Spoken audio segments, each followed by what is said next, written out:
नारद जी एक बार वैकुंठ पहुंचे।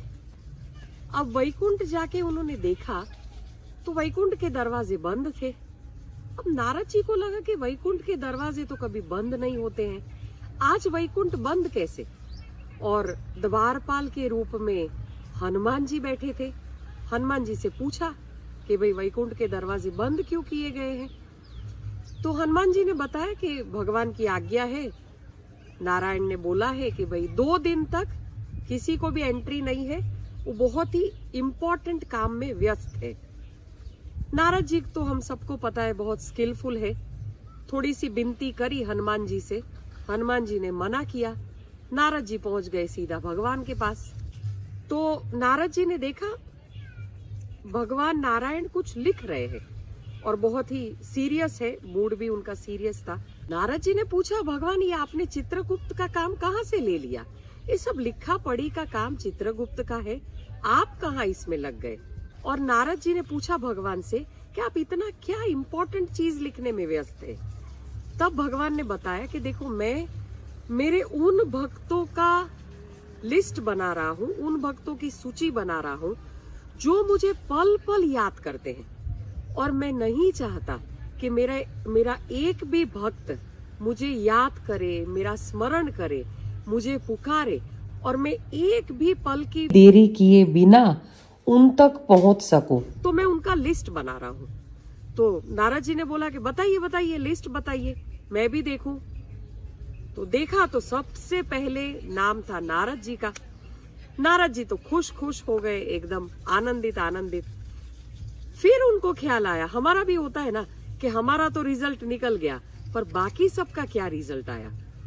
तो नारद को लगा कि चलो मेरा तो रिजल्ट नंबर 1 भगवान के लिस्ट में, अब ये हनुमान का कहाँ पर नाम होगा? तो पूछा कि भगवान दीजिए, मैं चेक करता हूँ बाकी के आपके सारे भक्तों का नाम। चेक किया लिस्ट, एक पन्ना घुमाया, 2 3 सारे पन्ने घुमाते गया, देखा हनुमान का तो कहीं नाम ही नहीं है। अब तो नारद को लगा मैं हनुमान की अच्छे से फिरकी लूंगा। तो गया, तुरंत ही नारद जी पहुंचते हैं हनुमान जी के पास कि पता है भगवान तो लिस्ट बना रहे हैं उनके टॉप मोस्ट भक्तों का, और उसमें मेरा नाम तो सबसे पहला है, और पता है हनुमान तुम्हारा तो नाम कहीं है ही नहीं। हनुमान जी बोलते हैं सब चलता है, कोई फर्क नहीं पड़ता है। अब ये जब कन्वर्सेशन चल रहा था उतनी देर में गरुड़ जी आए। गरुड़ जी ने बोला कि बात सही है नारद जी आपकी, पर ये जो आपने लिस्ट देखा उसके सिवाय मैंने तो भगवान के पास एक छोटी सी डायरी भी देखी हुई है। भगवान ना कभी कभी याद करके उसमें नाम लिखते रहते हैं। अब वो डायरी में वो क्या लिखते हैं ना, वो मुझे जानना है। अब नारद जी फिर से पहुंचे भगवान के पास। भगवान के पास जाकर बोलते हैं कि ये गरुड़ बता रहा है कि भाई आपके पास कोई और भी डायरी है, छोटी सी डायरी है जिसमें भी आप कुछ लिखा करते हैं, तो भगवान आप उसमें क्या लिखते हैं?